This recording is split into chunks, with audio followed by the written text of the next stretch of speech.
What's up, everyone? Welcome back. Some absolutely crazy news today. New Suns owner, potentially.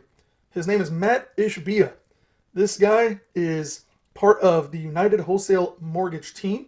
He's the chief executive, and it's a business that he took over his father when he had kind of created it on his own. But more importantly, this guy is a previous basketball player from college, and for the Phoenix fans, he's going to get rid of Sarver, which I think is going to help out the organization indefinitely. Now, looking at the New York Times article, it says Mat Ishbia, the chief executive of the United States Wholesale Mortgage team, and his brother Justin Ishbia, they have agreed to buy out a majority stake in the NBA's Phoenix Suns and the WNBA's Phoenix Mercury in a deal that values the teams at $4 billion. And that's billion with a B, my friends. Now, Mat Ishbia and Robert Sarver, the majority owners of the teams, they've announced the agreement just this Tuesday night. Now, Sarver had said that he would sell the teams in September after, the NBA investigating, and they found that he had mistreated employees over many years, including using, racist languages. Now, the deal is for more than 50% ownership on Ishbia's part, and this will include all of Sarver's stake.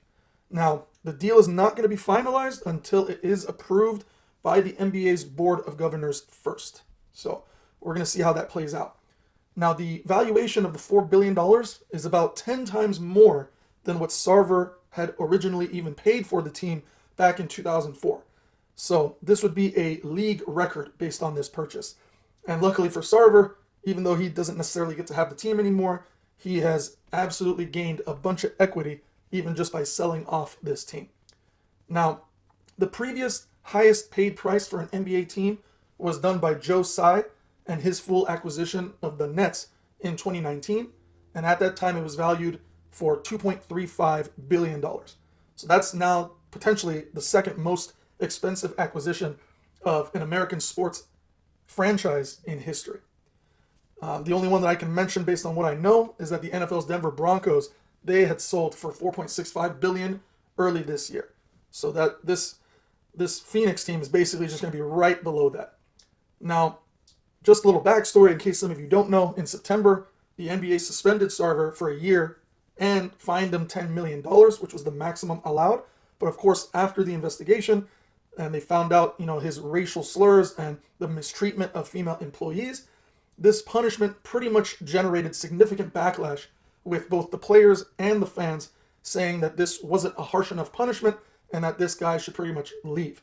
So pretty much it was the pressure that made Sarver say that he was going to go ahead and sell the team, kind of like what happened with the Clippers owner, or at least very similar. Now, a little background on Ishbia himself. He's 42 years old, relatively young guy. He played for Michigan State's men's basketball team, and he always wanted to buy a professional sports team for quite some time, but just never really had the chance. Now, I believe it's his brother, Justin Ishbia. He is a managing partner at the Chicago-based investing firm Shore Capital. And last month, Mat Ishbia announced that he was interested in purchasing the NFL's Washington Commanders. He also did bid for the Broncos before they were sold in June to Walton and Penner families. Now, Ishbia began researching the Suns organization after Sarver decided to sell his stake, and he spent time in Phoenix doing, the research in the past 2 months to better understand the market. Now, with that being said, I know Ishbia had said in an interview that he was extremely excited about the deal, and it just sounds like this guy really wanted a sports team in general. So when Ishbia was playing, he was playing for Michigan State, like I said, and during his time, he won a national championship in the year 2000.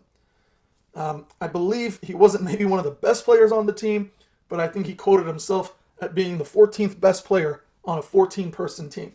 And honestly, guys, if you can even just make it into college ball, you must be pretty good at the very least. And this wasn't just any school that he was in. He was at Michigan. So, Ishbia, he's going to hope to take over the Suns organization. So we'll see exactly what is going to happen. And we know the NBA commissioned an investigation. Again, it was conducted by an independent law firm to find Sarver basically was guilty. So this is going to be a nice trade for Phoenix Suns fans. Now, currently the season, Phoenix Suns, they're about a 19-12 record as of Tuesday afternoon. So they're tied for the most wins in the West. So number one seed, I believe right now, or it might fluctuate a little bit up and down, but nonetheless, they have a really, really good standing at the moment. So guys, let me know what you think in the comments below. How do you feel about the Suns potentially getting a new owner? How do you feel about these NBA teams getting new owners from time to time and the pressure that these owners are facing by saying the wrong things or doing the wrong things? I know there was another article that was placed out there that said, the Suns organization, even though they had essentially removed Sarver, there was still some internal issues going on along the same lines with their upper management and mistreating female employees. It sounds like the organization is slightly crumbling from within itself. Fortunately, it seems like this new owner who has some basketball experience, who deeply always wanted a team that he could kind of overlook, this might be their chance for Phoenix Suns to turn things around. And who knows, maybe when Mat Ishbia takes over, especially with his work experience and what he's kind of created a culture with his father and their business, their mortgage business, maybe they go in there and they clean house, kind of like what Elon Musk did with Twitter. So we'll see. Hopefully it'll be a nice change for the Phoenix Suns fans. But anyway, let me know what you think in the comments below. We'll have another video tomorrow.